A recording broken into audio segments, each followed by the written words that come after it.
আত্মাকোয়া channel, সত্যের সন্ধানে। কার ইবাদত করব? আল্লাহ ছাড়া কারো ইবাদত করা যাবে? মূর্তি পূজা করা যাবে? গাছ পূজা করা যাবে? মাছ পূজা করা যাবে? আগুন পূজা কি করা যাবে? এগুলো কিন্তু আছে। আগুন পূজা কিন্তু হয় নাকি হয় না? আমাদের দেশেও হয়। এই যে শিখা অনির্বাণ সোহরাওয়ার্দী উদ্যানে যারা গিয়েছেন তারা দেখবেন যে আবহমান কাল থেকে সেখানে একটা আগুন জ্বলতেছে, গ্যাসের অপচয় হচ্ছে। এইটার মূল থিওরি হচ্ছে আগুন পূজা থেকে এইটা করা হচ্ছে। কি পূজা থেকে করা হচ্ছে? আগুনের কোনো ক্ষমতা আছে? কথা বলে না।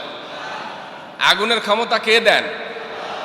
আল্লাহ। আল্লাহ ইচ্ছা করলে পাহাড়ের মধ্যে আগুন ধরিয়ে দিতে পারেন, তাই না? আল্লাহ ইচ্ছা করলে সমুদ্রের মধ্যে আগুন ধরাই দিতে পারেন। কিয়ামতের পূর্বক্ষণে সমুদ্রের নিচ থেকে আগুন উত্থিত হবে। আত্মাকোয়া চ্যানেল, সত্যের সন্ধানে।